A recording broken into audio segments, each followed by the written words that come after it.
Doctor Babasaheb Ambedkar संशोधन व प्रशिक्षण संस्था, ज्यांचा आपण शॉर्ट फॉर्म बार्टी या नावाने उल्लेख करतो, अशा या संस्थेच्या वतीनं आणि सहाय्यक आयुक्त कार्यालय नाशिक, प्रादेशिक उपायुक्त कार्यालय नाशिक यांच्या संयुक्त विद्यमाने आयोजित केलेल्या या कार्यशाळेचं ज्यांच्या हस्ते उद्घाटन झालं, असे अत्यंत कर्तव्यदक्ष पोलीस अधिकारी म्हणून ज्यांची महाराष्ट्राला ओळख आहे, ज्याच्याबरोबर ते निव्वळ पोलीस अधिकारी म्हणूनच नव्हे तर ज्यांचं एक सोशल व्हिजन ज्यांच्याकडे आहे, असं ज्यांचा नामोल्लेख महाराष्ट्राच्या पोलीस दलामध्ये अत्यंत आदराने केला जातो, असे आदरणीय नागरी हक्क संरक्षण परिक्षेत्राचे नाशिक विभागाचे पोलीस अधीक्षक आदरणीय प्रशांत बच्छाव साहेब, आमच्या सामाजिक न्याय विभागामध्ये जे एक समाजाच्या अत्यंत चांगल्या कामासाठी सामाजिक न्याय विभागामध्ये ज्यांचा चांगला कर्तव्यदक्ष अधिकारी म्हणून उल्लेख आहे, ज्यांना नुकताच महाराष्ट्र शासनाचा आदर्श कार्यालयाचा गुड व्यवस्थापनाचा पुरस्कार देखील मिळालेला आहे, असे सामाजिक न्याय विभागाचे प्रादेशिक उपायुक्त आदरणीय माधवरावजी वाघ साहेब,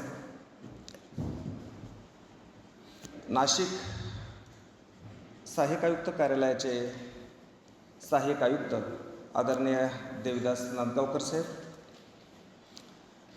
आमच्या जळगावच्या सहाय्यक आयुक्त आदरणीय रायते मॅडम, जे कायद्यामध्ये अत्यंत निष्णात आहेत, जे कायदेशीर प्रक्रिया न्यायालयीन कामकाज जे हाताळत आहेत, जे पाहत आहेत आणि माझ्या व्याख्यानानंतर ज्यांचं बोलणार आहेत, मार्गदर्शन करणार आहेत, असे ॲडव्होकेट सोनवणे साहेब, बार्टीहून आलेले प्रकल्प व्यवस्थापक सचिनजी गिरमे साहेब, समोर बसलेले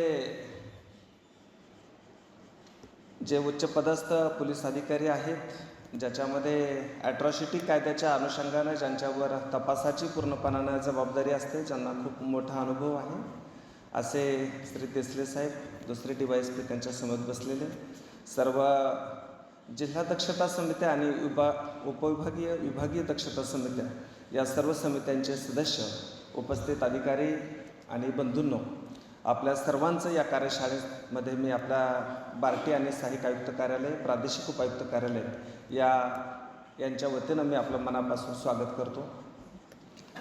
खरं म्हणजे आत्ता सरांनी माझी ओळख करून देताना सांगितलं की मी सोशल स्पीकर आणि या कायद्याचा ट्रेनर म्हणून काम करतो. मला कल्पना आहे की आपण थेट शासनाच्या विविध पदावर कार्यरत वरिष्ठ पदावरचे अधिकारी आहात, या कायद्याबाबतची आपल्याला खूप चांगली माहिती आहे. तरी देखील आपल्यासाठी ही कार्यशाळा अत्यंत महत्त्वाची आहे, कारण बऱ्याच वेळा नवे कायद्याच्या अमेंडमेंट होतात, बदल होत जातो, त्या कायद्याचा दृष्टिकोन देखील आपल्याला बदलावा लागतो. आपल्याकडे जसं वाघ साहेबांनी सुरुवातीला सांगितलं की कुठलंही ट्रेनिंग हे 3 टप्प्यावर दिलं जातं: नॉलेज, स्किल आणि ॲटिट्यूड, ज्ञान, कौशल्य आणि दृष्टिकोन.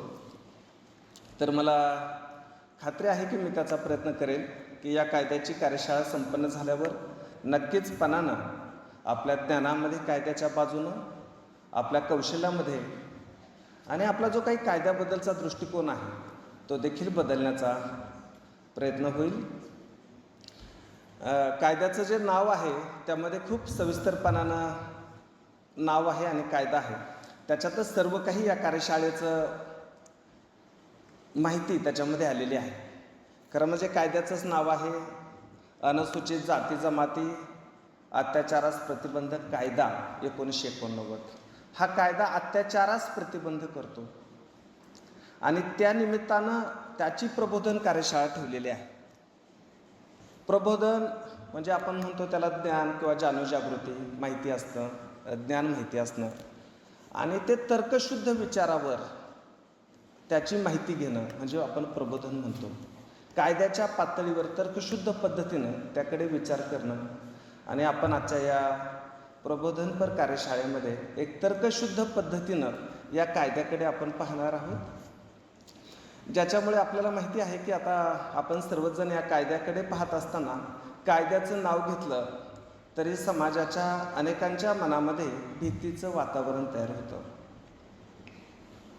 अगदीच वरिष्ठ पदावर काम करणारे सरकारी अधिकारी असतील, पोलीस दलातील अधिकारी असतील की ज्याच्यावर मुख्यत्वे या कायद्याची अंमलबजावणी आणि तपासाची भूमिका असते, त्यांना देखील ही या कायद्याची दहशत आणि भीती मनामध्ये निर्माण झालेली आहे. त्याचप्रकारे समाजाच्या मनामध्ये देखील या कायद्याबद्दलची भीती निर्माण झालेली आहे. आपल्या सगळ्यांना विशेषतः माहिती आहे की ॲट्रॉसिटी म्हणालं की दचकून तो उडतो, अरे माझ्या विरोधात आता ॲट्रॉसिटीचा गुन्हा दाखल झाला आहे म्हणजे मला अटक होणार आहे, मला बेल मिळणार नाही. अत्यंत कायद्याच्या कडक कारवाई याच्यामध्ये आहेत. म्हणून कायदा अनेक लोकांना हा आपल्या विरोधात आहे, या कायद्याचा गैरवापर केला जातो, अशा प्रकारची भूमिका जनमानसामध्ये निर्माण झालेली आहे. म्हणून कायदा हा कोणाच्याही बाजूने नसतो आणि कोणाच्याही विरोधात नसतो. कायदा हा एक व्यवस्था, सुव्यवस्था निर्माण करण्यासाठी निर्माण केलेला असतो आणि म्हणून ती सुव्यवस्था निर्माण करण्यासाठी आपल्याला तो कायदा कोणत्याही बाजूनं पाहायचा नाही, तर तो आपल्याला त्रयस्थ पद्धतीनं अभ्यासायचा आहे. म्हणून आपण हा कायदा त्रयस्थ पद्धतीनं अभ्यासत असताना कायदा किती समाजव्यवस्थेसाठी अनुकूल आहे, किती कायदा गरजेचा आहे, तोही आपण पाहणार आहोत. आणि आपण जेव्हा शासनातील वेगवेगळ्या पातळीवर काम करणारे अधिकारी कर्मचारी असतो, तेव्हा आपला दृष्टिकोन हा किती निकोप आपल्याला ठेवावा लागणार आहे, कारण आपल्या दृष्टिकोनावरच समाजाचा दृष्टिकोन निर्माण होत असतो. म्हणून त्या बाबीनं देखील पाहणार आहे. आपल्याला आणखी हे देखील माहिती आहे की विशेषतः 2016ला एक अहमदनगर जिल्ह्यामध्ये कोपर्डी गावामध्ये एक घटना झाली होती आणि त्या घटनेनंतर संबंध महाराष्ट्रामध्ये मोर्चे आणि आंदोलने निघाली होती. ती मोर्चे आणि आंदोलने निघत असताना त्या मोर्चातील आंदोलकाची एक मुख्य भूमिका होती की ॲट्रॉसिटी कायद्याच्या अटी तरतुदी शिथिल केल्या जाव्यात. आणि संबंध महाराष्ट्रभर अशा प्रकारची जेव्हा आंदोलने झाली तेव्हा त्याच बाजूनं एक सुभाष काशीनाथ महाजन यांनी एक सुप्रीम कोर्टामध्ये याचिका दाखल केली होती आणि त्या याचिकेचा निकाल असा लागला की या कायद्याच्या अनुषंगाने पुनर्विचार केला जावा किंवा काही गुन्हे दाखल होत असताना तपास केला जावा, वरिष्ठ अधिकाऱ्यांची परवानगी घेतली जावी, जामिनाची तरतूद नसावी, असाही एक प्रकारचा निकाल सुप्रीम कोर्टाच्या माध्यमातून आला गेला. त्या निकालाच्या अनुषंगानं परत एकदा जो हा कायदा ज्या घटकांसाठी, ज्या संरक्षित घटकांसाठी निर्माण झालेला होता, त्यांच्यामध्ये त्या घटकामध्ये एक असुरक्षितता निर्माण झाली. ज्यासाठी हा कायदा निर्माण झाला त्या कायद्याचा काही प्रभाव राहणार नाही आणि मग आमच्या अस्तित्वाचं, आमच्या प्रतिष्ठेचं, आमच्या समतेचं, आमच्या समानतेचं काय होणार आहे? आम्हाला ते या देशामध्ये आमच्या जी संविधानानं दिलेला अधिकार आम्हाला मिळणार आहे की नाही? म्हणून अशा प्रकारे देखील अस्वस्थता निर्माण झाल्यावर त्या संदर्भानं भारतीय संसदेनं 2018ला पुन्हा अमेंडमेंट केली गेली आणि म्हणून अशा प्रकारे जी काही जनमानसाच्या मनामध्ये या कायद्याबद्दलची भीती, कायद्याबद्दलची दहशत देखील निर्माण झालेली आहे. तर दुसऱ्या बाजूने अजून देखील अनुसूचित जाती जमातींच्या लोकांवर तो अमुक एका जातीचा आहे म्हणूनच त्यांना दुय्यम लेखले जात आहे. या लोकशाहीच्या प्रक्रियेमध्ये त्यांना पुरेसे अधिकार, ज्याला एकदम निसंकोचपणानं मिळायला पाहिजेत, ती देखील मिळाली जात नाहीत. त्यांना कुठेतरी आणखी या समाजव्यवस्थेमध्ये त्याच्या स्वतःच्या मनामध्ये मी अनुसूचित जाती जमातीचा आहे अशा प्रकारची जाणीव होते, मी एक व्हॅलेंट नाही अशा प्रकारची त्याच्यामध्ये मनामध्ये समज तयार होते. अगदीच एका बाजूने पाहतोय आपण की हा सगळ्याच प्रकारच्या माणसामध्ये नाही. आपण जी अनेक लोकांना या घटकातील व्यवस्थेनं त्यांना खूप उच्च पदावर नेऊन पोहोचवलं आहे, शिक्षण दिलेलं आहे, वरिष्ठ पदावर अधिकारी देखील आहेत.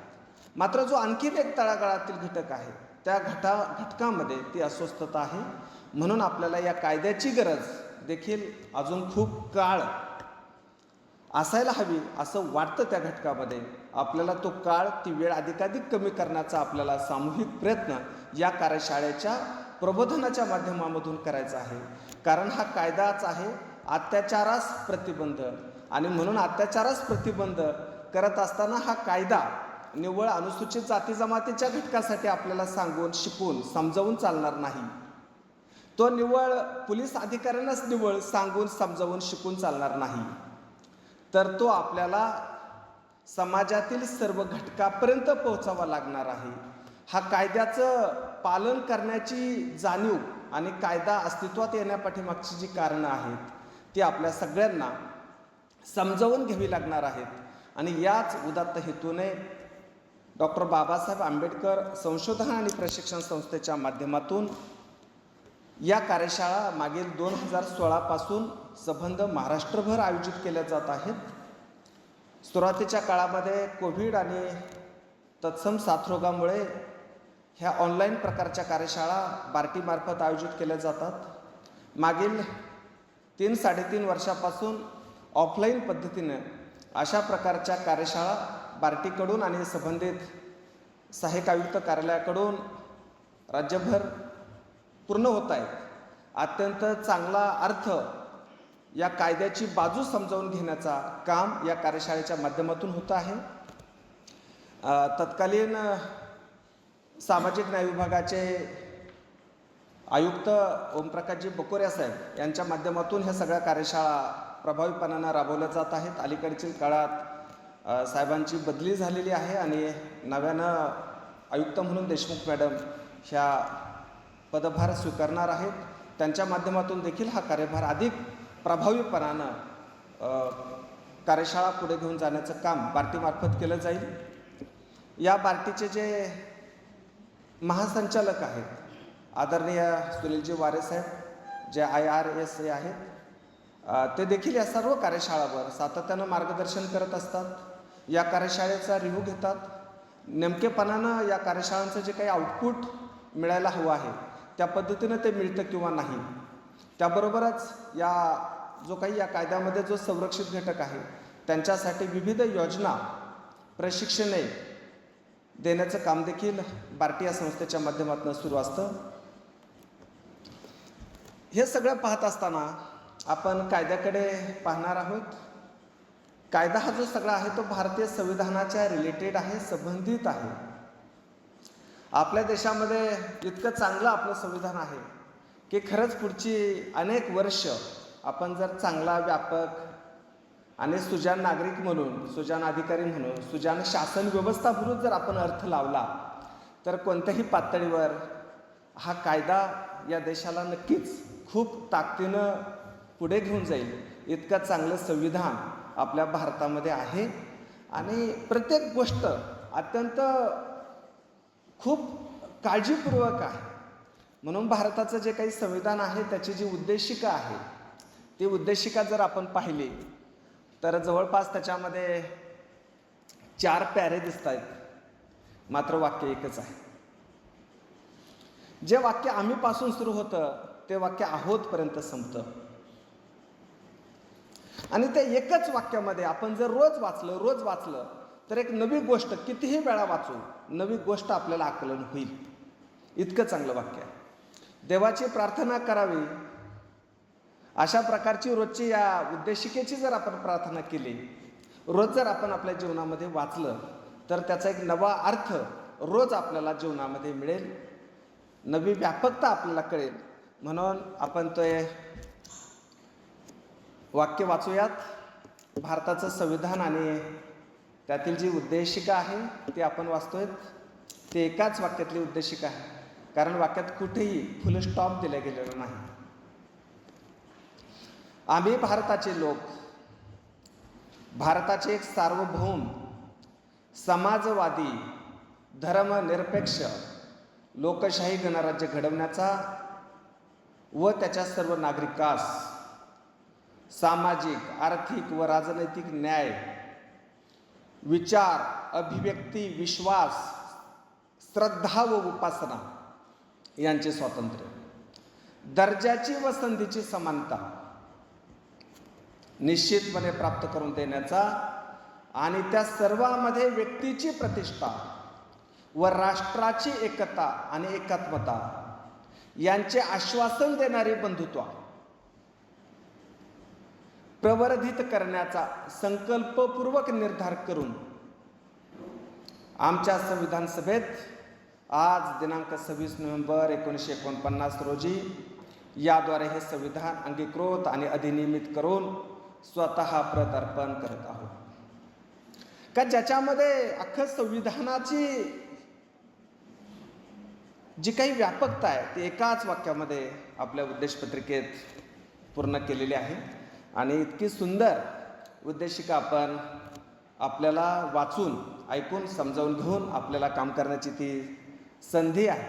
म्हणून आपण हा जे काही कार्यशाळा आहे मी तुम्हाला फार सविस्तरपणाने जाणार नाही, कारण मला कल्पना आहे की आपण रिव्हिजन स्वरूपामध्ये घेणार आहेत. जे PCR आपण सगळेजण काम करणारे बच्चाव सर आहेत, त्याच्यामुळं मी अगदीच वेळ न घेता एकदम कॉम्पॅक्ट स्वरूपामध्ये जाईल. मला जो काही अपेक्षित दिलेला वेळ आहे 1 तासाचा, तोपर्यंत माझा संपवण्याचा प्रयत्न असेल. 11 ते 12 जवळपास दुसऱ्या व्याख्यातेसाठी 1-1.25 तासाचा वेळ मिळेल आणि एक जो काही टाईम लिमिट आहे त्यामध्ये आपण हा सगळा प्रशिक्षण अत्यंत आपल्या प्रश्न आणि उत्तरासह समजावून घेऊन तो आपण वेळेमध्ये पूर्ण करण्याचा माझा प्रयत्न असेल. ह्या कायद्याची आपण पार्श्वभूमी पाहणार आहोत. सरांना जे सगळे कलमं सांगितले 14 ते 18 त्याच्यामध्येच आपण घटनेच्या कलम 21 नुसार सर्व भारतीयांना जीवित व व्यक्ती स्वातंत्र्य यांचे संरक्षण दिले आहे. तर घटनेच्या 17व्या कलमानुसार अस्पृश्यता नष्ट करण्याचे सांगितले आहे. भारतरत्न डॉक्टर बाबासाहेब आंबेडकर यांना संविधानाचे जनक असे म्हटले जाते. संविधानानुसार सर्व भारतीयांना काही मूलभूत हक्क देण्यात आले. त्यामध्ये समानतेचा हक्क म्हणजेच कायद्यापुढे सर्व व्यक्ती समान आहेत. तसेच धर्म, वंश, जात, लिंग किंवा जन्मस्थान या कारणावरून भेदभाव करण्यास मनाई केलेली आहे. सार्वजनिक सेवा योजनांच्या बाबीमध्ये समान संधी देण्यात आलेली आहे. स्वातंत्र्याच्या हक्कामध्ये प्रत्येक व्यक्तीला जीवित व व्यक्तिगत स्वातंत्र्य यांचे संरक्षण प्रदान करण्यात आलेले आहे. हा कायदा जेव्हा करावा लागला तेव्हा त्या कायद्यापाठीमागं संविधानाच्या कुठल्या कुठल्या बाबीचा विचार केला गेला आहे. त्याच्या पार्श्वभूमीमध्ये आपण पाहत असताना स्वातंत्र्याच्या हक्कामध्ये प्रत्येक व्यक्तीला जीवित आणि व्यक्तिगत स्वातंत्र्याचे संरक्षण प्रदान केलेले आहे. आणि 1955 रोजी द अनटचॅबिलिटी ऑफेन्स ॲक्ट हा कायदा अस्तित्वात आला गेला आणि पुढे या कायद्याचं नाव 1976 the protection of civil rights act, ज्याला आपण आता त्याच नावानं हा कायदा ओळखतो, the protection of civil rights act 1955, ज्याच्यामध्ये आपण या कायद्यामध्ये नावात सुधारणा करण्यात आलेली आहे. पुढे 1989 मात्र हा कायद्याचा ज्या अस्पृश्यता निर्मूलनासाठी प्रभाव पडायला पाहिजे होता, जो 1955चा प्रोटेक्शन ऑफ सिव्हिल राईट्स होता, जो नाव बदलून आलेला, तो जो प्रभाव पडायला पाहिजे होता तो प्रभाव पडला गेला नाही. अनुसूचित जाती जमातीवरील जे काही अत्याचार होते, अस्पृश्यता होती, ती काही कमी झालेली नव्हती. अगदीच 89 पर्यंत जे थोडेसे सिनियर आहेत किंवा ज्यांना थोडेसे लहानपणीचा अनुभव असेल, अनेक कुटुंबांना उजळीमध्ये पाणी पिण्यासाठी देणं, त्यांना घरातलं शिळं पाकळं खराब झालेलं अन्न देणं, त्यांच्याकडनं विशिष्ट कामे करून घेणं, अशा प्रकारची चालीरीती आणि रिवाज चालू होते.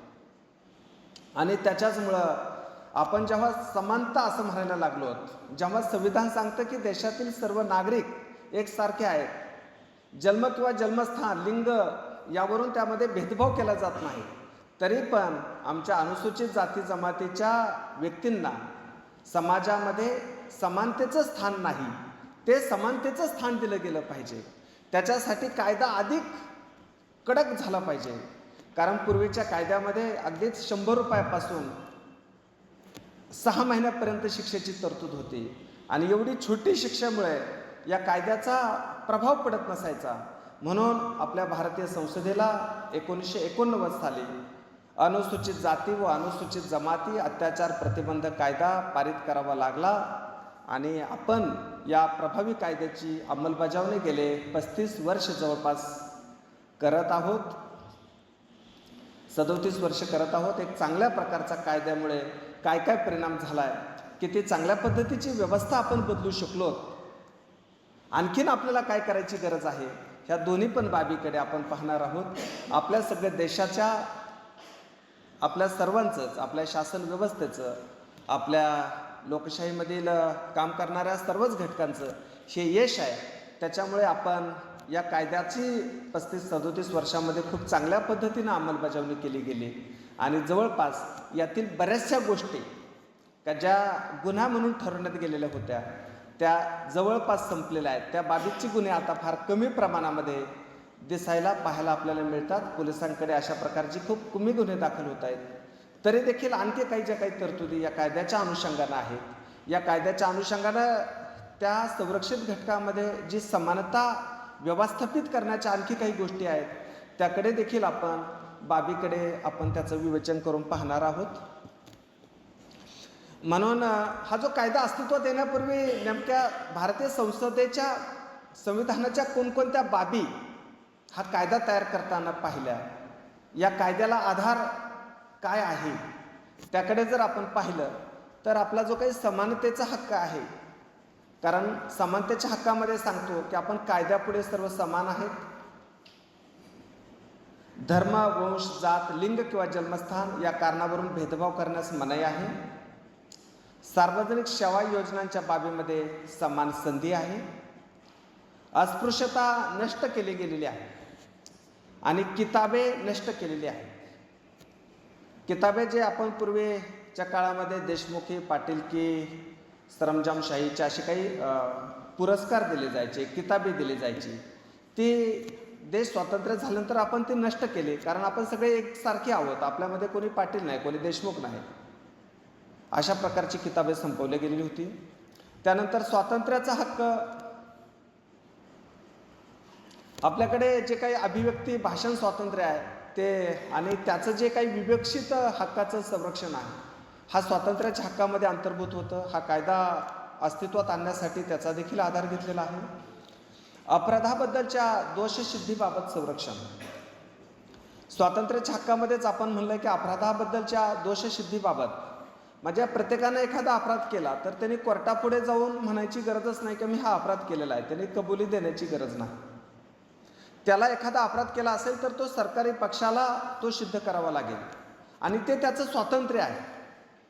आणि हा कायदा अस्तित्वात आणण्यासाठी त्याचा देखील विचार केला गेलेला आहे. शिक्षणाचा हक्क आहे. विबक्षित प्रकरणी अटक आणि स्थानबद्धता यापासून संरक्षण देण्याचा अधिकार आहे.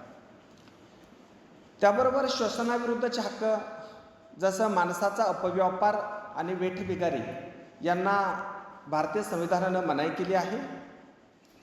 कारखाने, दुकाने, खाजगी संस्था इत्यादीमध्ये लहान मुलांना कामावर ठेवण्यास भारतीय संविधानानं मनाई केलेली आहे.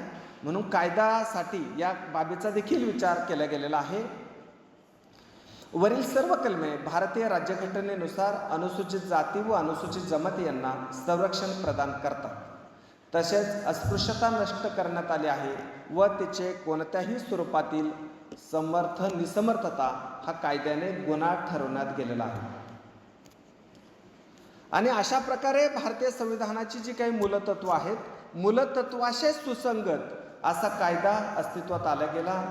आणि म्हणून हा कायदा अस्तित्वात येण्यासाठी जो काही अनुसूचित जाती जमातीवर अत्याचार होतो, तो अत्याचाराच्या काही बाबी या कायद्यामध्ये नमूद केलेल्या आहेत. कुठल्या बाबी, कुठल्या गोष्टी या कायद्याद्वारे गुन्हा ठरवण्यात गेलेल्या आहेत त्या बाबीकडे आपण पाहणार आहोत. कोणती कृत्य गुन्हा आहेत ती कृत्य आपण समजावून घेणार आहोत. त्यातील आहे अनुसूचित जाती व अनुसूचित जमातीच्या व्यक्तीला योग्य व अयोग्य पदार्थ खाण्याची व पिण्याची सक्ती करणे, का जी पूर्वीच्या काळात फार मोठ्या प्रमाणामध्ये होतं. अशा प्रकारचं शिळं खराब झालेलं विटलेलं अन्न वाढण्याची प्रथा होती, जे अशा प्रकारचं अन्न खाऊन या संरक्षित घटकातील लोकांचं आयुष्य, तब्येत, प्रकृती बिघडवत होती. आणि अशा प्रकारचं अन्न देणं हा कायद्यानं हे कृत्य गुन्हा ठरवलं गेलं. जातीय भावनेतून शारीरिक इजा करणे, त्रास देणे आणि अपमान करणे. आपल्याकडे अस्पृश्यता इतकी खोलवर भरलेली होती का अमुक एका जातीचा व्यक्ती आला म्हणून तो आल्यामुळं आता आमचं काहीतरी खूप ज्याला आपण शिवाशिव वगैरे अशा प्रकारची अस्पृश्यतेची शब्द होती. ती शब्द इतकी खोलवर होती की एका विशिष्ट समाजासाठी ती अत्यंत क्लेशदायक वाटायची. म्हणून या संरक्षित घटकातील व्यक्तीची त्रास देणं, त्याचा अपमान करणं अशा प्रकारची कृत्य घडत होती. ही देखील ॲट्रॉसिटीमध्ये गुन्हा ठरवली गेलेली होती. नग्न धिंड काढणे, मानवी अप्रतिष्ठा करणे. जर अशा माणसाने एखादी गोष्ट झाली तर गावामध्ये त्याला गाढवावर बसवणं, त्याची कपडे उतरवणं, त्याची केस कापणं, त्याचं टक्कल करणं, अशा प्रकारे मानवी अप्रतिष्ठा करण्याचं काम देखील गुन्हा ठरवलं गेलं होतं. त्याच्याबरोबर जमिनीचा गैरप्रकारे उपभोग घेणे. जी काही या संरक्षित घटकाला जमिनी होत्या त्या जमिनी हडपल्या जायच्या किंवा त्याला त्या जमिनीमध्ये येऊच दिल्या जायचं नाही. तिचा उपभोग घेतला जायचा, ती कसू त्याला दिलं जात नव्हतं. दुसऱ्यानं ती बळकवण्याच्या घटना हा देखील ॲट्रॉसिटीमध्ये गुन्हा ठरवला गेला. वेठबिगारी करण्यास सक्ती करणे. एक सक्तीनं एखाद्या लग्न कार्यालयामध्ये आमचं सरपंच तोडून दिलं पाहिजे, चुलांगण चूल जी काही पूर्वी स्वयंपाकाला पेटवायची ते तूच खांदून दिली पाहिजे, अशा प्रकारची जी वेठबिगारीची अतिकष्टाची कामं होती ती करण्याची सक्ती केली जायची. म्हणून हे देखील गुन्हा ठरला गेला. धाक दाखवून मतदान करण्यास भाग पाडणे. मतदान करणं हा त्याचा मानवी घटनेचा अधिकार आहे, करणं ना करणं. मात्र जबरदस्ती करणं, अमुक एका विशिष्ट पक्षालाच तू मतदान कर, अमुक एका पॅनलला कर, अमुक एका व्यक्तीला कर, अशा प्रकारचं दडपशाह करणं हा देखील ॲट्रॉसिटीमध्ये गुन्हा आहे. अनुसूचित जाती आणि जमातीच्या व्यक्तींच्या विरोधात खोटे गुन्हे दाखल करणे. बऱ्याचपैकी हा जो काही संरक्षित घटक आहे त्याची जी एकूण टक्केवारी आहे ती अत्यल्प प्रमाणात असल्यामुळं व्यवस्था राबवणाऱ्या व्यक्तीकडून अशा प्रकारे साक्षी जबाब किंवा मास प्रेशर पोलीस यंत्रणेवर निर्माण करून अशा प्रकारचे गुन्हे दाखल करण्याच्या घटना देखील घडत होत्या. परंतु असा खोटा गुन्हा दाखल केला आहे असं जर तपाशी अधिकाऱ्याच्या लक्षात आलं तर दाखल केलेला गुन्हा हा ॲट्रॉसिटीमध्ये हे कृत्य गुन्हा ठरवलं गेलेलं आहे. त्याबरोबरच लोकसेवकास खोटी माहिती देणे. आपल्याकडे एक माहिती घेऊन, म्हणजे आजही रेव्हेन्यू डिपार्टमेंटमध्ये आपण चौकशी करतो, स्थानिक चौकशी करण्याची प्रथा आहे. सर्कल चौकशी करा, तलाठी चौकशी करा, तहसीलदार चौकशी करा, त्याचं हिअरिंग करा, सुनावणी घ्या. पण अशा चौकशीमध्ये वेगवेगळ्या ज्याला आपल्याकडे पब्लिक हिअरिंगची पद्धती पण आहे की ज्याच्यामध्ये आपण वेगवेगळी माणसं, माहितगार माणसं त्यांच्या सुनावणीसाठी घेतो, माहितीसाठी घेतो, त्यांचे जबाब घेतो, साक्षीदार म्हणून घेतो. परंतु बऱ्याच वेळा अशी खोटी माहिती एखाद्या व्यक्तीच्या बद्दल देणं, अनुसूचित जाती जमातीच्या, आणि त्याला एखाद्या लाभापासून, योजनेपासून किंवा न्यायापासून वंचित ठेवणं हा देखील ॲट्रॉसिटीमध्ये गुन्हा आहे. सार्वजनिक ठिकाणी अपमान करणं. जिथं 2 पेक्षा अधिक व्यक्ती आहेत का जी कोणीतरी अपमान केला, शिवी घातली, बोललाय, तर जिथं 2 पेक्षा तिसरी व्यक्ती येतं त्याला सार्वजनिक ठिकाण असं संबोधलं गेलं. आणि तिथं जर एखाद्या या संरक्षित घटकातील व्यक्तीला मानहानी करणारं वक्तव्य केलं, मानहानी होणारी कृती केली तर तो गुन्हा आहे. प्रार्थनास्थळे, नदी, विहिरी, पाणवठे अशा सार्वजनिक ठिकाणी प्रवेश नाकारणे. पूर्वीच्या काळामध्ये या समाजातील व्यक्तींना पाणी भरण्यासाठी, सार्वजनिक ठिकाणी जाण्यासाठी सोय नव्हती आणि मग सार्वजनिक ठिकाणी सुद्धा त्याला दिलं जात नव्हतं. हा नळ तुमच्यासाठी नाही, हे पाणी तुमच्यासाठी नाही. आता आपल्या सगळ्यांच्याच योगदानामधनं, शासनाच्या योगदानामधनं आपण आता ह्या रिअर प्रमाणामध्ये कुठे नाहीच आहे, जवळपास संपल्यात जमा आहे. इतकी मोठी आपण गोष्टी केली, पण पूर्वीच्या काळी ते होतं म्हणून ती तरतूद आहे. प्रार्थनास्थळात 7व्या घरास आग लावणे. पूर्वी प्रार्थनास्थळं वगैरे सगळी छपरं आणि याची असायची, छोटी छोट्या. सगळ्यांकडे फार मोठी घरं मोठी नव्हती, पक्की घरं नव्हती आणि त्यावेळेस असे प्रकार घडायचे. त्याच्यामुळे असं कृत्य देखील ॲट्रॉसिटीमध्ये त्यावेळी गुन्हा ठरवलं गेलं होतं. पिण्याचे पाणी दूषित किंवा घाण करणे ही एक खोडीचा प्रकार होता. आता तो जवळपास सगळं संपलेला आहे. महिलांचा विनयभंग करणे, आपल्याकडे पूर्वीच्या IPC आणि आताच्या BNSमध्ये महिलांचा विनयभंग करणे हा एक गुन्हा आहेच आहे. मात्र तो या संरक्षित घटकातील महिलांच्या बाबतीमध्ये झाला तर या संबंधीचे एक स्वतंत्र कलम त्याच्याबरोबर ॲड होतो आणि हे कृत्य ॲट्रॉसिटीमध्ये येतं. महिलांचा लैंगिक छळ करणे हा देखील त्याचा एक प्रकार आहे. घर किंवा गाव सोडून जाण्यास भाग पाडणे, खोटी साक्षी आणि पुरावा देणे. आपल्याकडची जी न्यायव्यवस्था आहे ती साक्षी आणि पुराव्यावर आधारित आहे, त्या पद्धतीनं ती चालते. आणि मग एखादी घटना झालीच नाही, केलीच नाही, अशा प्रकारे घटना घडत आहेत. आपल्याला देखील माहिती आहे की खर्डा येथे 2014ला नितीन आगे या एक मुलाला शाळेमधून उचलून नेऊन त्याचा खून करण्यात आला होता आणि जवळपास त्या लोकांवर ॲट्रॉसिटी अंतर्गत गुन्हा दाखल झाला. नंतरच्या काळात जेव्हा स्पेशल कोर्टासमोर त्याचं खटल्याचं कामकाज चाललं तेव्हा त्यातील 13 साक्षीदार हे फितूर झाले, हुस्टाईल झाले आणि त्याच्यामुळे नितीन आगेची जे काही खून करणारी जी काही मंडळी होती, ज्यांच्यावर दोषारोपपत्र होते, त्यांची निर्दोष मुक्तता सबळ पुराव्याअभावी मेहरबान कोर्टानं केली. त्यानंतर सरकारनं असं ठरवलं आहे की जे काही 13 लोक होस्टाईल झाले, साक्षीदार होस्टाईल झाले, त्याच्यामध्ये बहुतांशी सरकारी कर्मचारी देखील होते, जे शाळेमधील शिक्षक होते, शिपाई होते. मग त्यांच्या संदर्भामध्ये आम्ही गुन्हा दाखल करावा का म्हणून आता एक याचिका प्रलंबित आहे आणि सरकारी पक्षाकडून त्याच्या संदर्भामध्ये हायकोर्टामध्ये अपील देखील दाखल केलेलं आहे. म्हणजे खोटी साक्ष आणि पुरावा देणे, म्हणजे तुम्ही पाहिलेलं आहे, तुम्ही सरकारी पक्ष म्हणून, सरकारी कर्मचारी म्हणून तुम्ही साक्ष आणि पुराव्यासाठी सह्या केलेला आहे आणि तरी देखील तुम्ही बदलून पडलेत, म्हणून सरकारी पक्षाकडून त्यांच्यावर गुन्हे दाखल किंवा कारवाई करण्यासंदर्भामध्ये प्रक्रिया सुरू आहे. पुरावा नाहीसा करणे, एखादी घटना घडल्यानंतर ती केलीच नाही म्हणून जे काही पोलीस आणि तपासी यंत्रणेची दिशाभूल करणारी व्यवस्था निर्माण करणे हा देखील गुन्हा ॲट्रॉसिटीमध्ये ठरतो. आणि लोकसेवकाने कोणताही अपराध करणे, लोकसेवकाच्या व्याख्येमध्ये जे इलेक्टेड रिप्रेझेंटेटिव्ह आणि जे आपल्याकडे डेमोक्रेसीमधील रिप्रेझेंटेटिव्ह आहे हे येतात आणि यांनी कोणत्याही प्रकारचा गुन्हा अनुसूचित जाती जमातीच्या लोकांचं संरक्षण देण्यापासून, त्यांना न्याय देण्यापासून जर ते केलं तर त्याच्यामध्ये शिक्षेची, तो सुद्धा ॲट्रॉसिटीमध्ये ते कृत्य हे गुन्हा ठरवण्यात गेलेला आहे. अशा प्रकारच्या ह्या सगळ्या घटना त्याच्यामध्ये होत्या. त्याच्याचबरोबर काही शब्दाचा आपल्याकडे जेव्हा एखादी कायदा तयार होतो, कारण त्याला बचावाची पूर्ण संधी दिली जाते आणि कायद्याचा केस काढून पूर्णपणानं न्याय, दोषीच व्यक्तीला फक्त त्याला शिक्षा झाली पाहिजे, ही आपल्या न्यायव्यवस्थेची रीत आणि परंपरा आहे. आणि म्हणून बऱ्याच वेळा मान्यवर कायदा तज्ज्ञ अशा ह्या मूळ कायद्याचा सोयीचा किंवा त्या आरोपीच्या बाजूने न्याय देणारा अर्थ काढला जातो आणि म्हणून जे काही दोषसिद्धीचं प्रमाण आहे, कन्व्हिक्शन रेट आहे, तो कमी होतो. मग जेव्हा असं आपल्या भारतीय संसदेला असं वाटलं की अशा प्रकारचा जो 89चा मूळ कायदा आणि 1995चे नियम ज्या पद्धतीनं अस्तित्वात आहे त्या पद्धतीनं काही शब्दाचा छळ होतो आणि म्हणून काही बदल करण्याची गरज होती.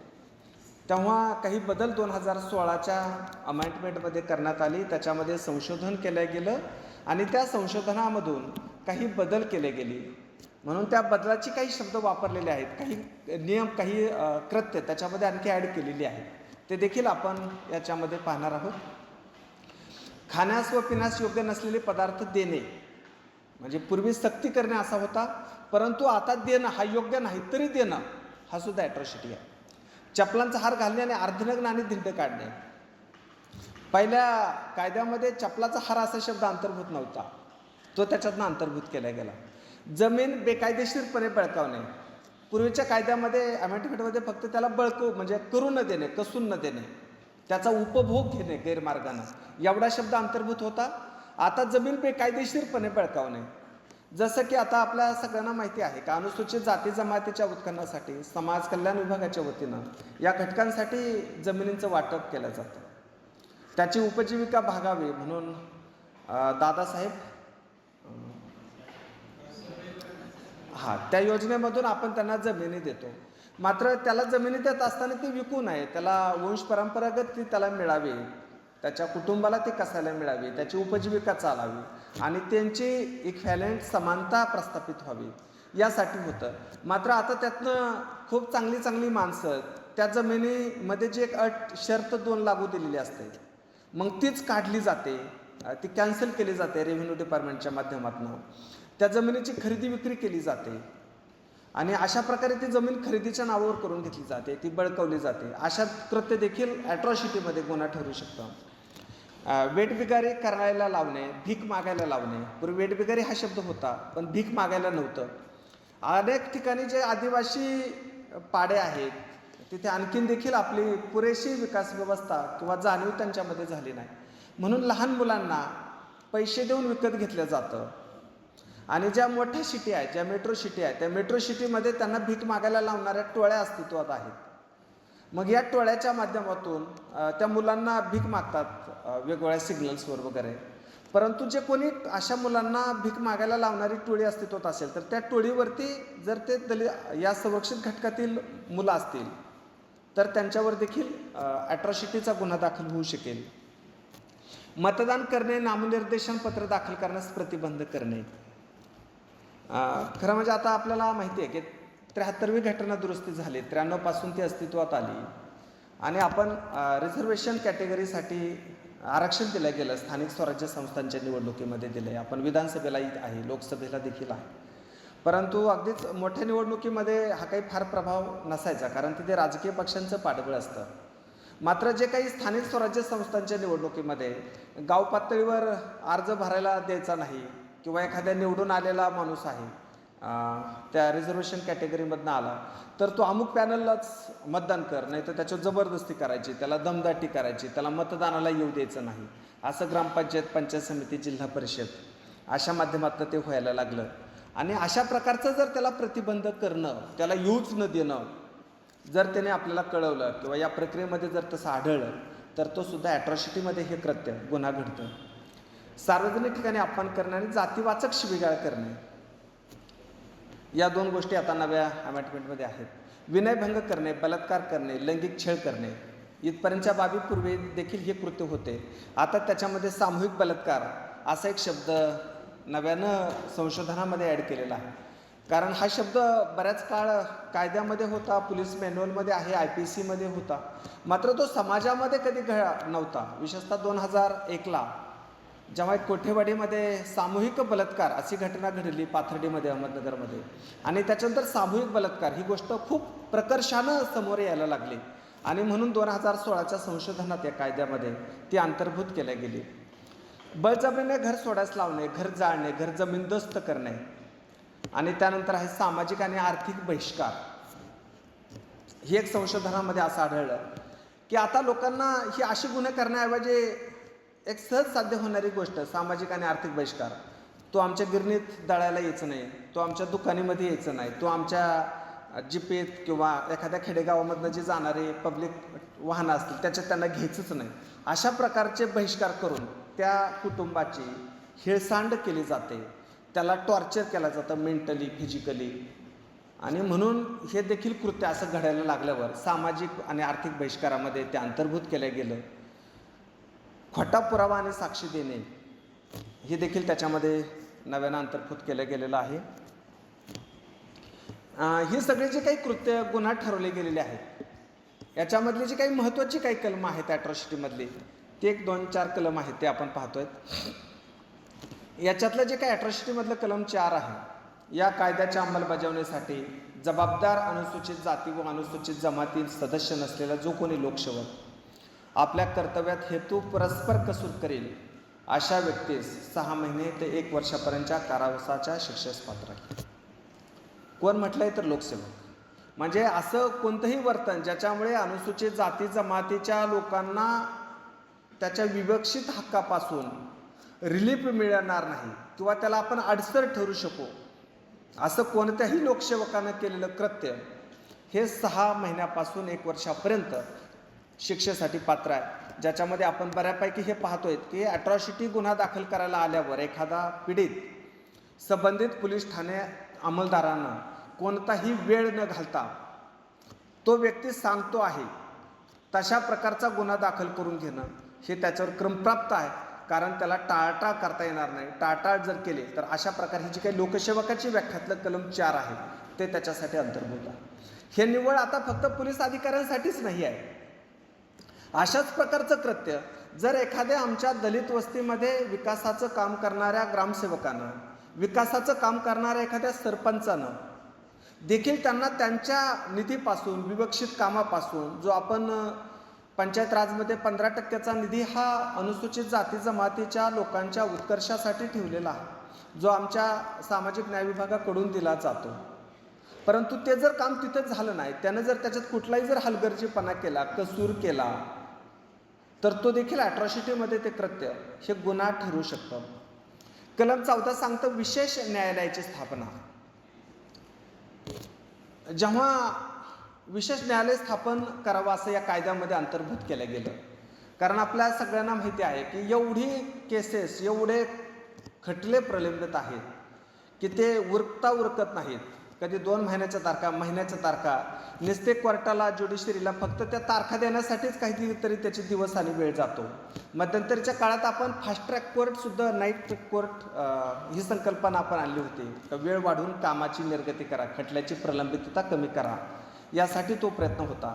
मात्र इतर कायद्याप्रमाणे या कायद्यात देखील तसं होऊ नये म्हणून एकमेव न्यायालय आणि विशेष न्यायालयाची स्थापना या कायद्यामध्ये अंतर्भूत केल्या गेली, ज्याच्यामुळे अशा प्रकारची खटले दाखल झाल्यावर अत्यंत वेळेत या गुन्ह्याचा तपास पूर्ण केला जावा, तपास करून खटल्याचा निकाल दिला जावा, ज्याच्यामुळे या कायद्याचं प्रभाव जनमानसाच्या मनामध्ये निर्माण होईल, त्या कायद्याबद्दलची भीती निर्माण होईल आणि लोकांना रिलीफ वाटेल.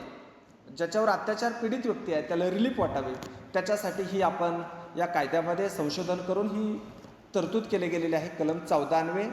कलम 18 आहे फौजदारी संहितेच्या कलम 438 मधील तरतुदी लागू होत नाहीत. याचाच अर्थ गुन्हा नोंद करण्यापूर्वी कोणत्याही चौकशीची गरज नाही, सोबतच अटक करण्यासाठी परवानगीची गरज नाही, अटकपूर्व जामिनाची तरतूद नाही. जो 438 इतर सर्व गुन्ह्यामध्ये रिलीफ देणारा आहे आरोपीसाठी, तो कलम 18 मध्ये इथे लागू होत नसल्यामुळे तो देखील महत्त्वाची तरतूद यामध्ये आहे. अनुसूचित जाती, अनुसूचित जमातीच्या संदर्भानं जो काही कायदा अस्तित्वात आला त्याची पार्श्वभूमी आपल्या सगळ्यांना माहिती आहे की 11 सप्टेंबर 1989 पासून त्याची अंमलबजावणी संबंध भारत देशातल्या सर्व केंद्रशासित प्रदेश आणि सर्व राज्यामध्ये हा लागू झाला. याच्यासाठी जे काही अत्याचाराला प्रतिबंध करणारे काही नियम तयार केले गेले ते 1995चे ते नियम आहेत आणि या कायद्यामध्ये 2015, 2016 आणि 2018 मध्ये सुधारणा केल्या गेलेल्या आहेत.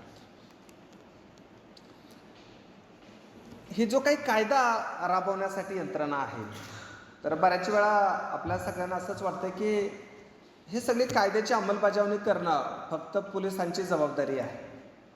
जशी IPCची अंमलबजावणी करणं, कायदा सुव्यवस्था सुबाधित ठेवणं, प्रत्येक व्यक्तीच्या हक्काचं संरक्षण करणं ही जबाबदारी जसं भारतीय संविधानानं आपल्या पोलीस दलावर सोपवलेली आहे, आपल्या महाराष्ट्र राज्यानं प्रत्येकाचं संरक्षण करणं, त्याच्या जीवितवाचं आणि त्याच्या संपत्तीचं संरक्षण करणं ही जबाबदारी पोलीस दलावर सोपवलेली आहे. तसं या कायद्याची अंमलबजावणीमध्ये फक्त पोलीस दलच जबाबदार नाही, तर अनेक विभाग या कायद्याच्या अंमलबजावणीच्या प्रक्रियेमध्ये जबाबदारी सोपवून दिलेली आहे. कारण कायदा हा स्पेशल ॲक्ट आहे आणि तो नागरिकांच्या हक्काचं संरक्षण देणारा कायदा आहे.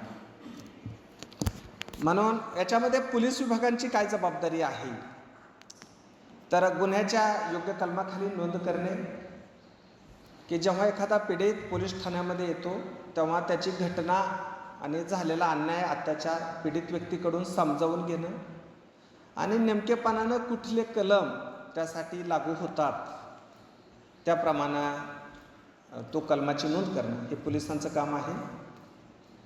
गुन्ह्याचा तपास हा पोलीस उपाधीक्षक दर्जाच्या अधिकाऱ्यास आहेत. आत्ताच आदरणीय बच्छाव सरांना सांगितलं की गुन्ह्याचा तपास इतक्या सुपिरियर अधिकाऱ्यांकडे देण्याचं कारण काय आहे.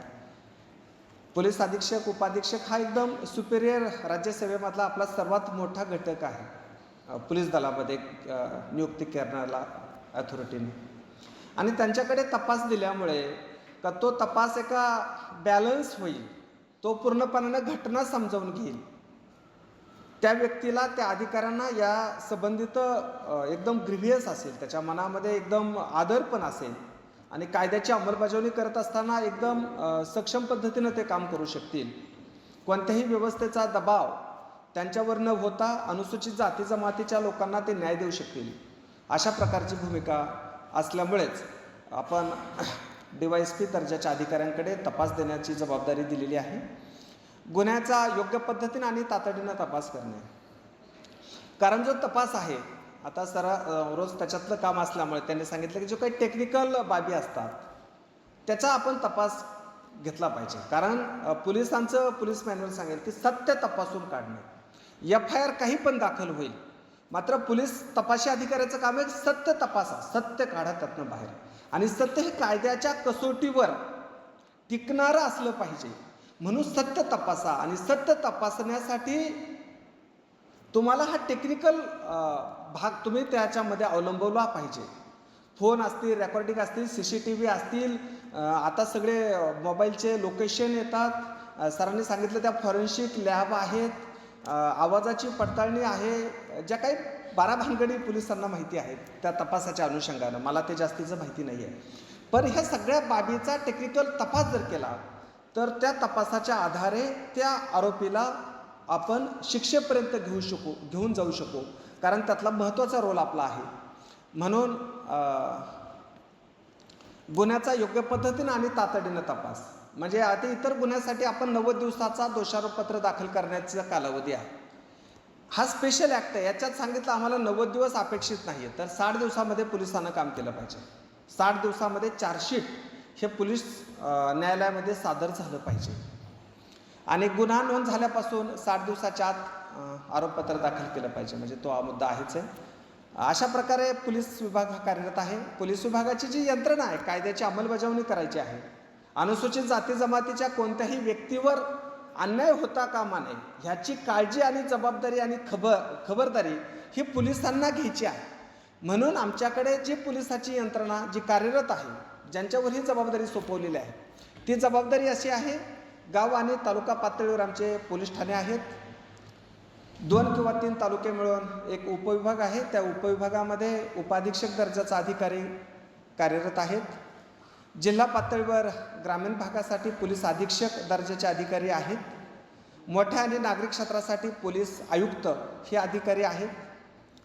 प्रत्येक जिल्ह्यात नागरी हक्क संरक्षण युनिट आहे, ज्याला आपण PCRचं युनिट आहे, जे बच्चाव साहेबांच्या मार्गदर्शनाखाली संबंध आपल्या नाशिक विभागामध्ये सर्व जिल्ह्यात ते कार्यरत आहे.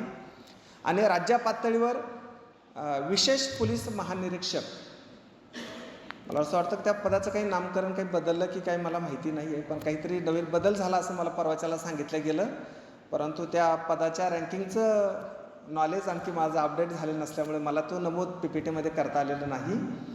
तर अशा प्रकारची यंत्रणा या कायद्याची अंमलबजावणी होऊन एक कायद्याचं संविधानाचं राज्य समानतेचं राज्य निर्माण करण्यासाठी ही सगळी पोलीस विभागाची यंत्रणा आहे. कायद्याच्या अंमलबजावणीमध्ये जसं पोलिसांची भूमिका आहे तशीच महसूल विभागाची देखील जबाबदारी आहे.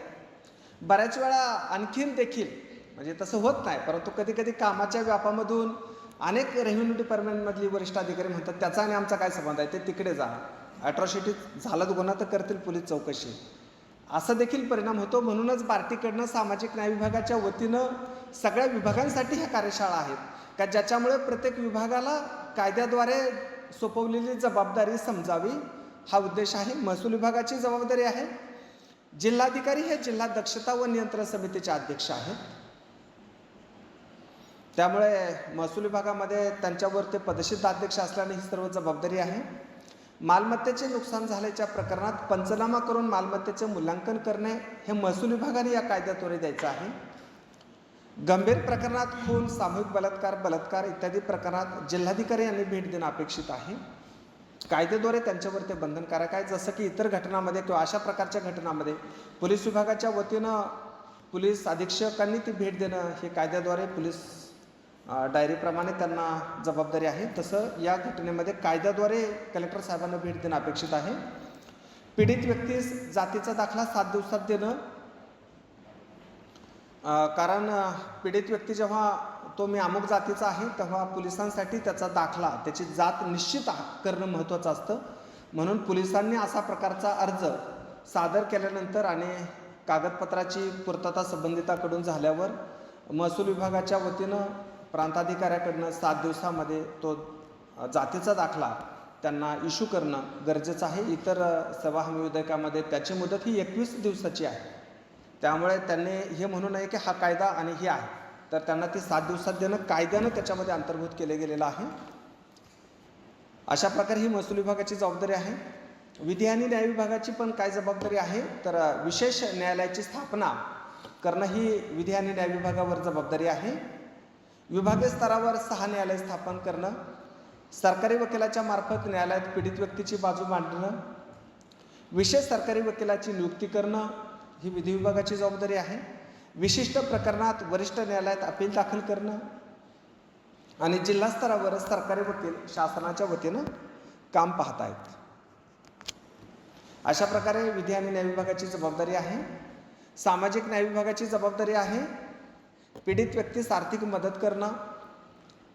या कायद्याचा निव्वळ आरोपीला शिक्षा करणं, कन्व्हिक्शन करणं एवढंच नाही कायद्याचा अर्थ, तर या कायद्यामध्ये जो काही पीडित व्यक्ती आहे त्याला समानता प्रस्थापित करण्याच्या दृष्टिकोनातून त्याला आर्थिक मदत करणं, त्याला सामाजिक पातळीवर मदत करणं, त्याचं पुनर्वसन करणं, त्याच्या कुटुंबाला जगवण्याची शाश्वत साधनं उपलब्ध करून देणं, अशा प्रकारची सर्व कामं ही सामाजिक आणि न्याय विभागाच्या वतीनं केली जातात.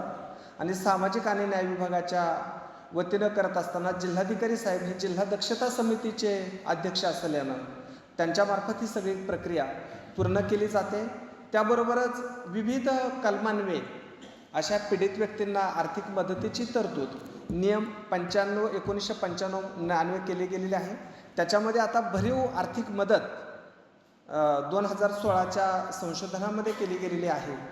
आणि त्याच्यामधून आता भरीव आर्थिक मदत जी आहे ती मदत 3 टप्प्यामध्ये सामाजिक न्याय विभागाच्या वतीनं ती दिली जावी असं अपेक्षित आहे. पीडित व्यक्तीचे व त्याच्या कुटुंबाचे पुनर्वसन करणे, पीडित व्यक्तीस व कुटुंबास 24 तासाच्या आत भेट देणे ही देखील सामाजिक आणि न्याय विभागाची जबाबदारी आहे.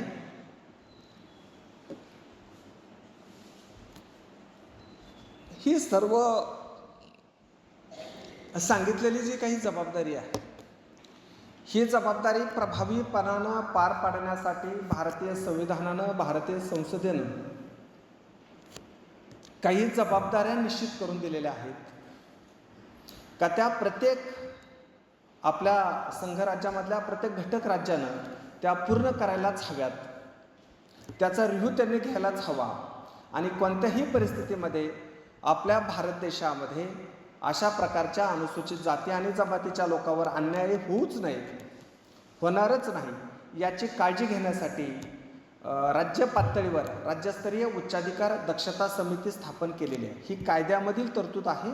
आणि त्या राज्यस्तरीय उच्चाधिकार दक्षता समितीची जी रचना आहे ती रचना अशी आहे, मुख्यमंत्री महोदय त्याचे अध्यक्ष आहेत, गृहमंत्री, अर्थमंत्री, सामाजिक न्याय विभागाचे मंत्री, संसदेचे आणि राज्य विधानसभेचे अनुसूचित जाती जमातीचे सदस्य हे त्याचे सदस्य आहेत. गृह विभागाचे सचिव, मुख्य सचिव, पोलीस महासंचालक हे त्यांचे सदस्य आहेत. आणि जे काही प्रधान सचिव आहेत सामाजिक न्याय विभागाचे हे त्याचे आमंत्रक असतील. अशा प्रकारची रचना राज्यस्तरीय उच्चाधिकार दक्षता समितीनं केलेली आहे का ज्यांच्यावर काही जबाबदाऱ्या पण निश्चित केलेल्या आहेत. आपली विभागीय पातळीवरची ही कार्यशाळा असल्यानं यावर देखील आपण राज्यस्तरीय समन्वय समिती म्हणून जे काही त्यांची कर्तव्य आहे त्यावर देखील आपण एक नजर मारणार आहोत. महासंचालक यांच्या समवेत राज्यातील सर्व चौकशी अधिकाऱ्यांनी दाखल गुन्ह्यांची सद्यस्थिती संदर्भामध्ये जे काही अहवाल दिले त्याची पाहणी आणि विचारणा करणे ही उच्चाधिकार समितीची जबाबदारी आहे. पोलीस महासंचालक यांनी राज्यातील सदर कायद्याअंतर्गत सर्व दाखल गुन्हे, अत्याचार, प्रमाण क्षेत्र म्हणून निवडलेल्या परिसरातील कायदा व सुव्यवस्थेची स्थिती याच्याबाबतची माहिती देणं ही जबाबदारी आहे. विशेष सरकारी वकील व जिल्हा दंडाधिकारी, उपदंडाधिकारी, जिल्हा अधीक्षक यांना जानेवारी आणि जुलै महिन्यात प्राप्त झालेल्या अहवालाचे पुनरावलोकन केल्याच्या संदर्भातील राज्य सरकारच्या अहवालाची पाहणी आणि विचारणा करणे, कायद्याच्या तरतुदीच्या व राज्य सरकारच्या राजपत्रात निर्देशित नियमांच्या आणि सांशक योजनेच्या अंमलबजावणी करण्याकरिता अवलंबण्यात आलेल्या योजनांच्या संदर्भातील राज्य सरकारच्या अहवालाची सद्यस्थिती आणि पाहणी, मागील वर्षी कायद्याच्या तरतुदीची अंमलबजावणी करण्याकरता अवलंबण्यात आलेल्या नियमाची अंमलबजावणी, विशेष सरकारी वकील व जिल्हा दंडाधिकारी, उपदंडाधिकारी, जिल्हाधीक्षक अशा प्रकारची ही राज्य समितींची कामे आणि त्यांची जबाबदाऱ्या होत्या. आज जी विभागीय दक्षता आणि नियंत्रण समिती आहे तर त्यांच्यावर देखील जे उपविभागीय आपले विभागीय आयुक्त आहेत या विभागीय दक्षता आणि नियंत्रण समितीचे अध्यक्ष आहेत. विभागातील सर्व जिल्हाधिकारी या समितीचे सदस्य आहेत. विभागातील सर्व पोलीस आयुक्त हे सदस्य आहेत. विभागातील सर्व जिल्हा परिषदेचे सर्व मुख्य कार्यकारी अधिकारी हे सदस्य आहेत. विभागातील सर्व पोलीस अधीक्षक या समितीचे सदस्य आहेत. विभागीय समाज कल्याण अधिकारी ज्याला प्रादेशिक उपायुक्त आपण म्हणतो, जे आज माधव वाघ साहेब उपस्थित आहेत, ते या समितीचे सदस्य आहेत. अशा प्रकारे ही विभागीय दक्षता आणि नियंत्रण समितीची रचना या कायद्याद्वारे करण्यात आलेली आहे. याच प्रकारे जिल्हा पातळीवर जिल्हा दक्षता आणि नियंत्रण समिती आहे. जिल्हाधिकारी महोदय हे अध्यक्ष असतात. जिल्हा पोलीस अधीक्षक हे सदस्य आहेत. जिल्ह्यातील सर्व आमदार आणि खासदार हे त्याचे अशासकीय सदस्य आहेत.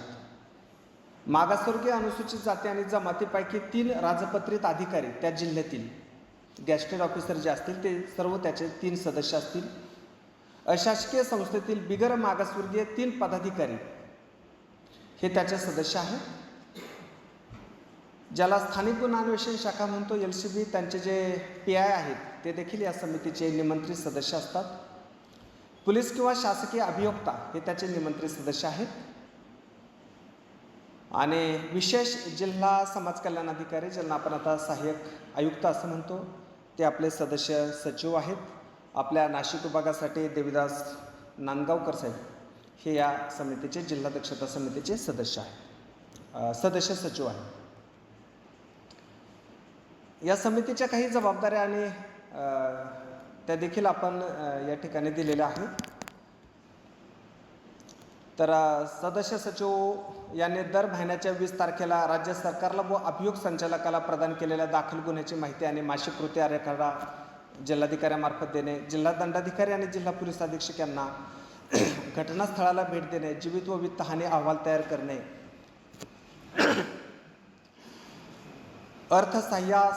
अर्थसहाय्य पात्र पीडितांची अवलंबिताची यादी बनवणे आणि त्यांना तात्काळ अर्थसहाय्य व सुरक्षा पालन करणे या संदर्भातील अहवालाची माहिती देणे. अशा प्रकारे दंडाधिकारी आणि जिल्हा पोलीस अधीक्षकांनी प्रत्येक पीडितेला अर्थसहाय्य व पुनर्वसन केल्यासंदर्भातील विशेष न्यायालयात दाखल केलेल्या अहवालाची माहिती देणे, दाखल गुन्हे, अटक, जामीन, चौकशी, अर्थसहाय्य, केसच्या स्थितीनुसार 1 by 1 माहिती घेणे, प्रवास भत्ता, दैनिक भत्ता, निर्वाह भत्ता इत्यादी संदर्भातील प्रत्येक केसची स्थिती समजावून घेणे हे जिल्हा दक्षता आणि नियंत्रण समितीचं काम आहे. अशा प्रकारे ही सगळी जबाबदारी आणि अत्यंत बारकाईनं या बाबी पाहणं हे जिल्हा दक्षता समितीची जबाबदारी दिलेली आहे.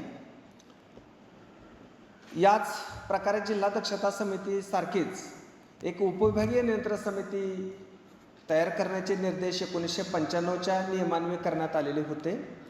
मात्र आपण 95 ते 2016पर्यंत अशा प्रकारची उपविभागीय पातळीवर नियंत्रण समिती अस्तित्वात नव्हती. 2016ला तत्कालीन मुख्यमंत्री आणि सध्याचेही मुख्यमंत्री आदरणीय देवेंद्र फडणवीस साहेब यांच्या सूचनेवरून 2016ला अशा प्रकारच्या समित्या उपविभागीय पातळीवर सुरू करण्याचे निर्देश दिले गेले आणि जवळपास महाराष्ट्रातल्या सर्वच उपविभागामध्ये अशा प्रकारच्या समित्या स्थापन झालेल्या आहेत. बार्टीकडनं त्यांच्यासाठी प्रशिक्षणं देखील आयोजित करण्यात आलेली होती. मागील 3 महिन्यापूर्वीच बार्टीकडनं प्रत्येक उपविभागाअंतर्गत ॲट्रॉसिटीच्या कार्यशाळा घेण्याचे निर्देश दिले होते. अशा प्रकारच्या महाराष्ट्रातल्या सर्व उपविभागामध्ये तालुका पातळीवर आणि उपविभाग पातळीवर अशा प्रकारच्या कार्यशाळा देखील संपन्न झालेल्या होत्या. त्याच्यामध्ये उपविभागीय अधिकारी जे आपल्याकडे प्रांताधिकारी म्हणून समजले जातात ते या समित्यांचे अध्यक्ष आहेत. पोलीस उपअधीक्षक त्या उपविभागामधील उपअधीक्षक हे सदस्य आहेत. अनुसूचित जाती आणि जमातीचे पंचायत समितीचे सदस्य तेथील ते त्याचे सदस्य आहेत उपविभागीय समितीचे. उपविभागाअंतर्गत सर्व तालुक्यातील तहसीलदार 2 किंवा 3 तालुके असतील तर ते तहसीलदार त्या समिती सदस्य आहेत. अनुसूचित जाती जमातीचे सामाजिक कार्यकर्ते हे त्याचे निमंत्रित सदस्य आहेत. अनुसूचित जाती व जमातीचे अशासकीय संस्थांचे सामाजिक कार्यकर्ते हे देखील त्याचे निमंत्रित सदस्य आहेत.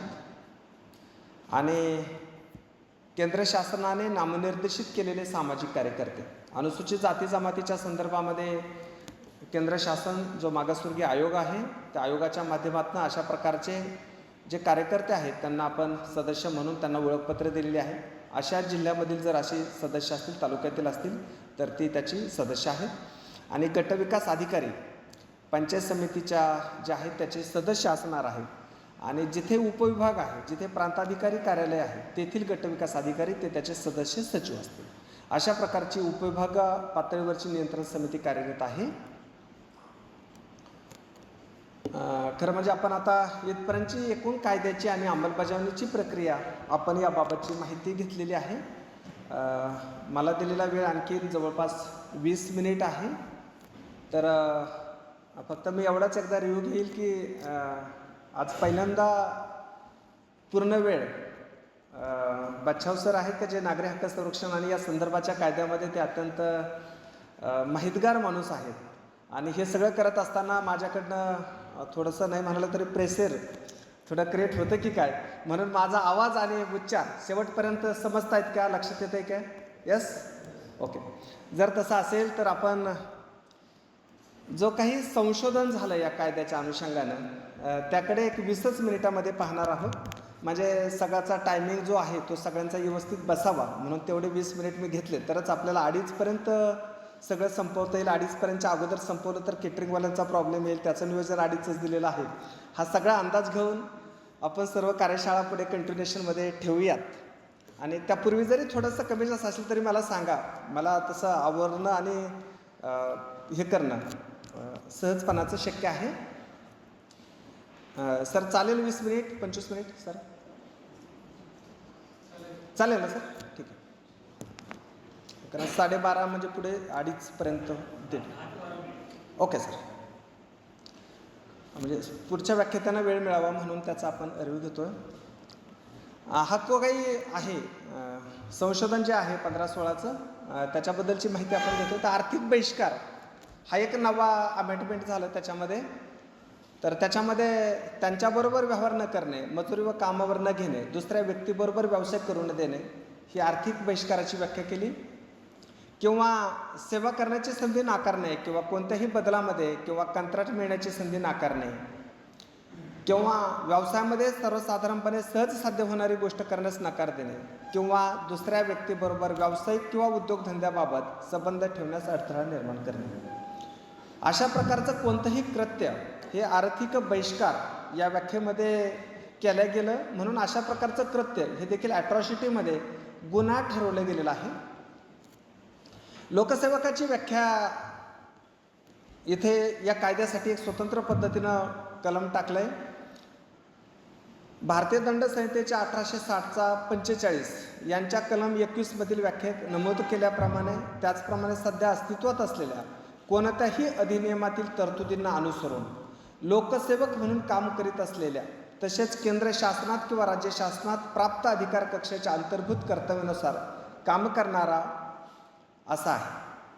म्हणजे याच्यामध्ये स्पष्टपणानं जे इलेक्टेड रिप्रेझेंटेटिव्ह आणि आपलं जे कर्मचारी अधिकारी आहोत ही सर्व लोकसेवकाच्या व्याख्येमध्ये या कायद्यासाठी कायद्याच्या व्याख्येत आणलेली आहे, ज्याच्यामुळे त्यांना बचावाची कोणतीही संधी येऊ नये हा या पाठीमागचा उद्देश आहे.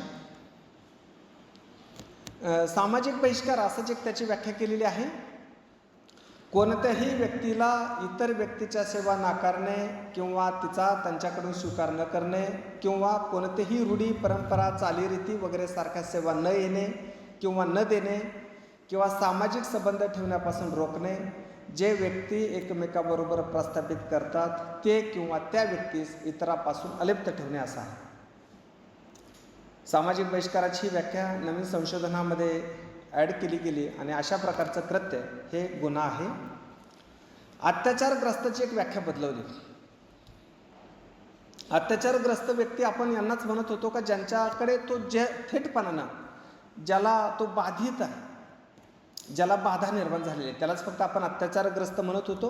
परंतु अत्याचारग्रस्ताची व्याख्या देखील बदलवलेली आहे आणि या कायद्यासाठी अत्याचारग्रस्त व्यक्ती तो आहे का जी व्यक्ती या अधिनियमाचे कलम 2 पोट कलम 1 खंड क मधील अनुसूचित जाती व अनुसूचित जमाती या व्याख्येमध्ये येतात आणि ज्यांना या अधिनियमातील तरतुदीमध्ये नमूद केलेल्या कोणत्याही कृतीमध्ये शारीरिक, मानसिक, मानसशास्त्रीयदृष्ट्या भावनिक किंवा आर्थिक हानी किंवा त्याच्या कोणत्याही जंगम स्थावर मालमत्तेस हानी पोहोचेल आणि त्यामध्ये त्यांचे नातेवाईक, कायदेशीर पालक आणि कायदेशीर वारस यांचाही समावेश आहे.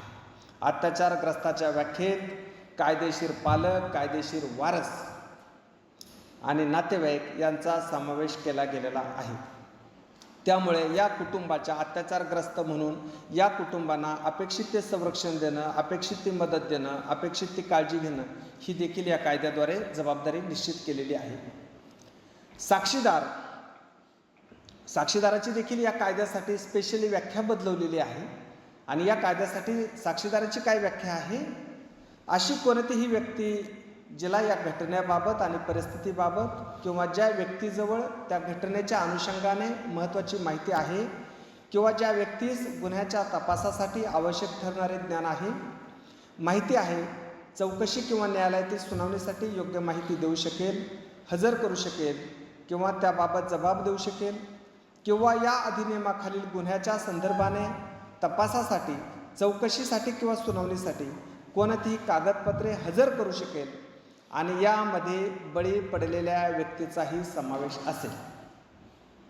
ही सर्व माहिती साक्षीदार म्हणून देण्यासाठी स्वतंत्रच व्यक्ती उपलब्ध झाला पाहिजे किंवा कोर्टानं याच्यासाठी साक्षी पुरावा म्हणून पुरेशी बळकटी येण्यासाठी जो अत्याचारग्रस्त व्यक्ती आहे, जो फिर्यादी व्यक्ती आहे, तो देखील साक्षीदार म्हणून त्यानं दिलेला जबाब हा ग्राह्य धरला जाईल आणि स्वतंत्र कोणी साक्षीदार नसेल तरी देखील त्याच्यामध्ये त्याचीच साक्ष, अत्याचारग्रस्त बळी पडलेलीच साक्ष गृहीत धरून न्यायालय न्यायनिवाडा करू शकतील.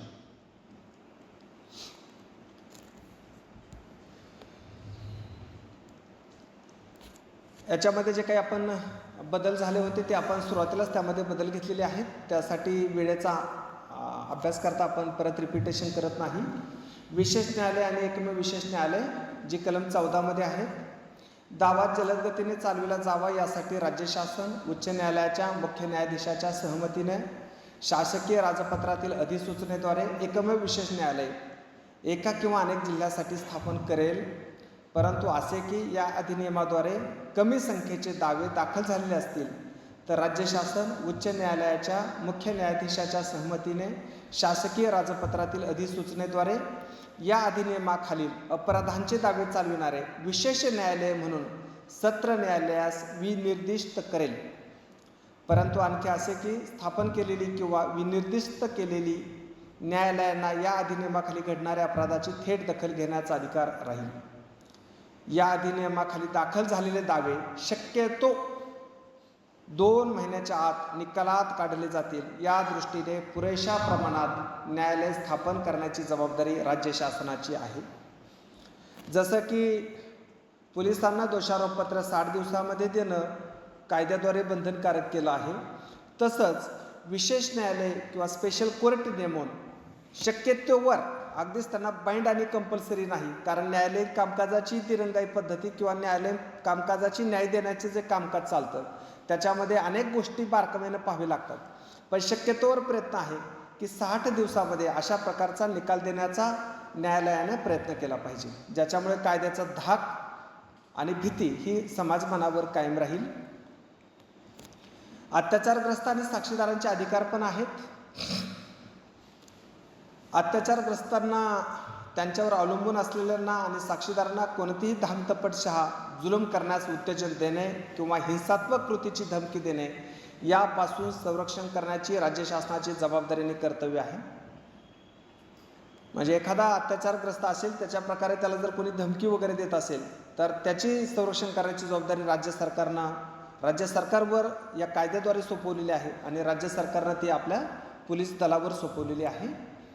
अत्याचारग्रस्ताचे वय किंवा त्याचे लिंग किंवा शैक्षणिक बाबतीत गैरफायदा किंवा गरिबी याबाबत अत्याचारग्रस्ताला चांगली वागणूक, आदर आणि योग्य आचरण या गोष्टी विशेष जरुरीच्या म्हणून योग्य ती वागणूक देणे पोलिसावर बंधनकारक आहे. त्याचं वय, लिंग, जात, त्याचं शिक्षण ह्या कोणत्याही गोष्टीचा आदर न करता तो अत्याचारग्रस्त आहे, तो बळी पडलेला आहे, त्याला योग्य सन्मानाची वागणूक देणं हे पोलीस दलाची जबाबदारी आहे.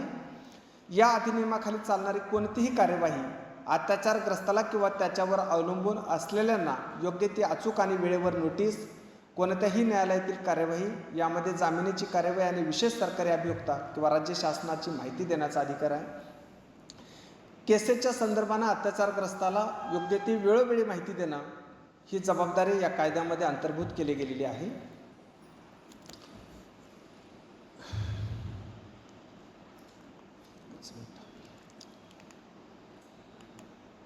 अत्याचारग्रस्त किंवा त्याच्यावर अवलंबून असलेल्यांना विशेष न्यायालयात किंवा एकमेव विशेष न्यायालयात अर्ज करण्याचा अधिकार आहे. यथास्थितीनुसार पक्षकाराला कागदपत्रे किंवा महत्त्वाची कागदपत्रे दाखल करणे किंवा साक्षीदार किंवा हजर असलेल्या व्यक्तीची तपासणी करण्याचा अधिकार आहे. म्हणजे त्याच्या केसेसच्या संदर्भामध्ये पूर्णपणाने माहिती देणं ही देखील या कायद्याद्वारे जबाबदारी न्यायालयावर, म्हणजे विधी आणि न्याय विभाग असतील आणि पोलीस विभाग असतील यांच्यावरती सोपवलेली आहे. अशा प्रकारचा हा सर्व कायदा आणि त्याच्यातली सुधारणा आपण याकडे पाहिलेला आहे.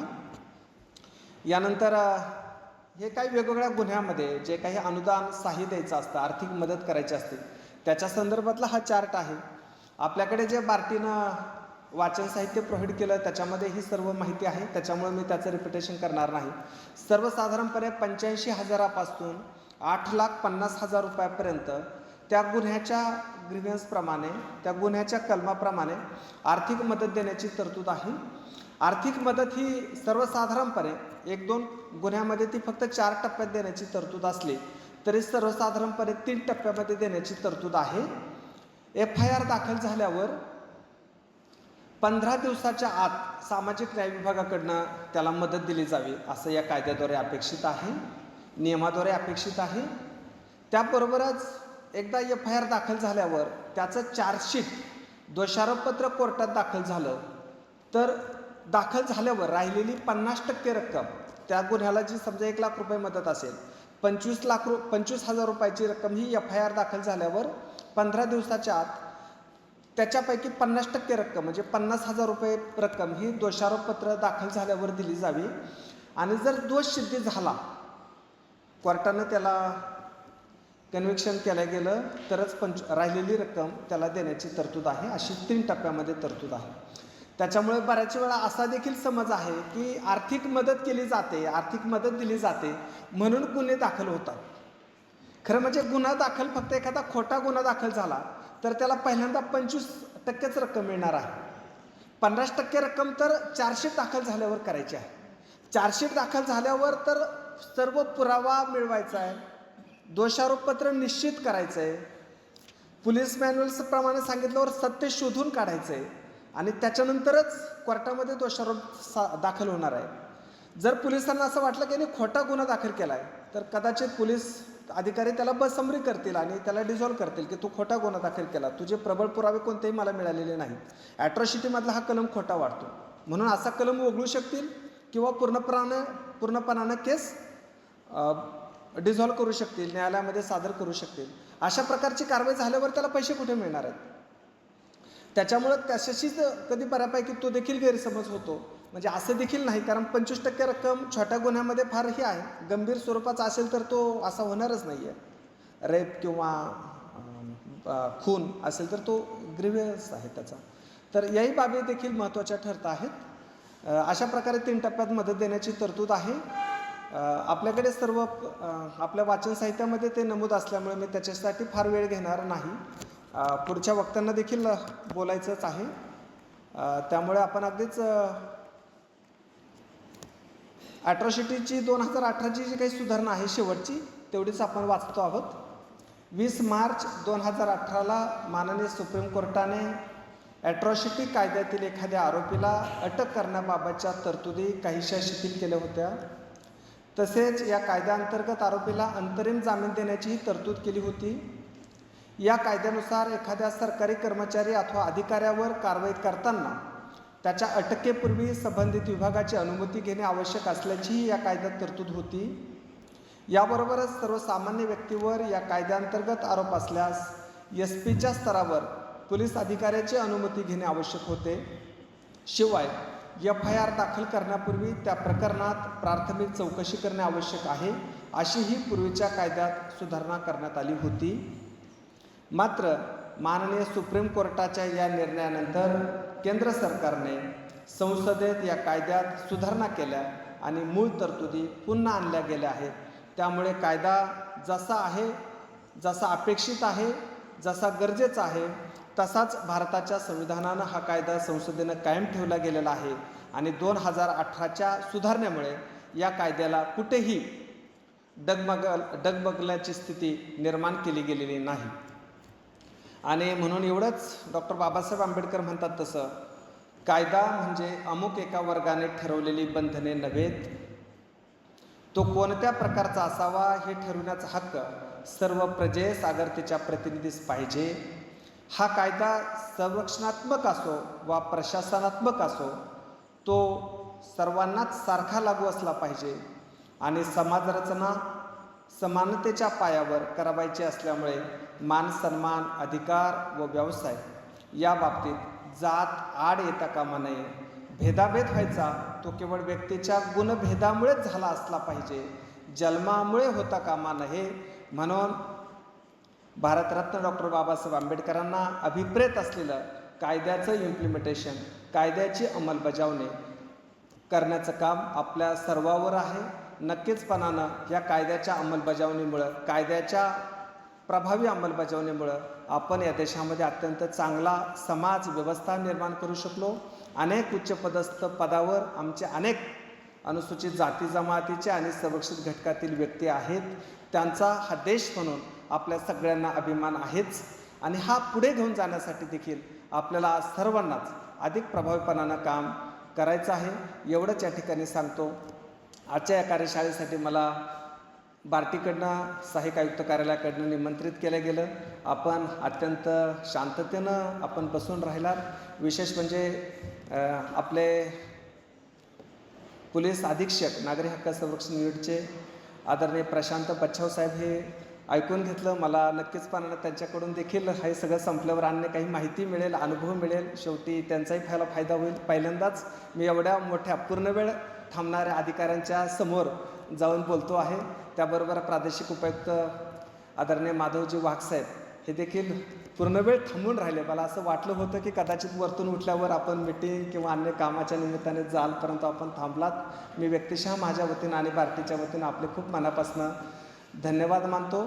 आणि मी माझं हे सगळं काही व्याख्यान आहे या सत्राचं या ठिकाणी संपवतो. धन्यवाद. जय हिंद. जय